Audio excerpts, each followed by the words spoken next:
knowing like when you need to be focused just on the numbers and when to be focused on, let's say, like the company itself and what they're doing. Yeah, good CFOs are always focused on both, right? Yeah. The numbers in a means to an end. The end is the business performance, Hmm. right?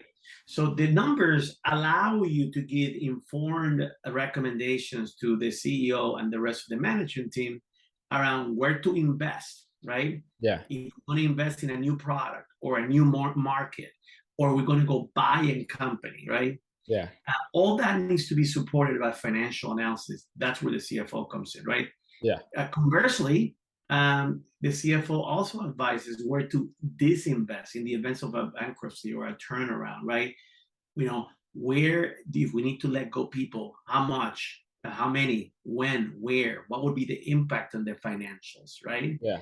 Um, which products do we need to kill? Which divisions we need to shut down? Which companies? In our case, we had a company that owned a bunch of other companies, right?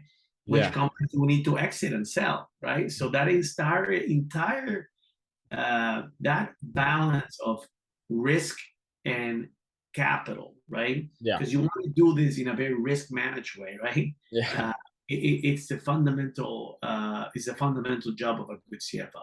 Yeah. You're not a one man team. Yeah. And so going into that, how would you say is like, do you think that people are definitely the backbone of everything you do as a CFO and you can't do anything without them? Yeah, that's right. I mean, I think that um, you have to have the right financial systems. You have to have the right processes, right? But people that runs those systems and the people that live those processes are human beings, Yeah. right? So if you have the perfect system and the perfect process, but a team that is not operating effectively because it doesn't have the right culture, or folks in the jobs don't have the right skill set, right? Yeah. It doesn't work, right? Yeah. So at the cornerstone of it all is it's um, it's organizational design, it's talent management. How do you recruit the best people? How do you pay them fairly? How do you keep them engaged and motivated? How do you advance their careers, right? Yeah. That's why people do great things, right? To be one of those people, do you think that you have to be very um fluid in what you think and what you do? For example, that the stock market fluctuates a lot and that it's very fluid in the way it works. Do you think that those people have to analyze the stock market and be just as fluid as it? um, in the investment management industry, which I operated in for many years, right? Um, um, it brings its own set of complexities around market volatility, right? Yeah. The CFO and the role of the CFO um, would be the same for a manufacturing company, Yeah. right, or a technology company. It has nothing to do uh, with the capital market volatility, right? Okay, yeah.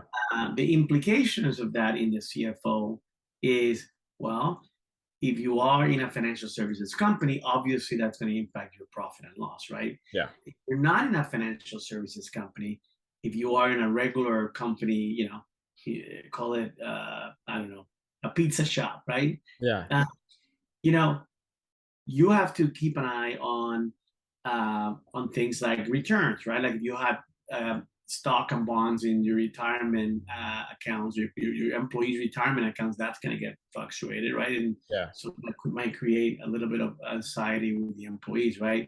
Mm. Uh, if you have a recession, right? Like we are allegedly on the cusp of, well, that's going to drive interest rates are going up, right? Your cost of borrowing goes up, right? So Mhm. your credit card, your mortgages, your business loans, right? Yeah. That impacts the P&L, right? But by and large, equity market volatility only affect those that have investment portfolios, right? Yeah. And those investment portfolios are typically balanced and designed to be performing long over the long term, right? So if you go into that space, you Mhm. have to take the ups and downs, right?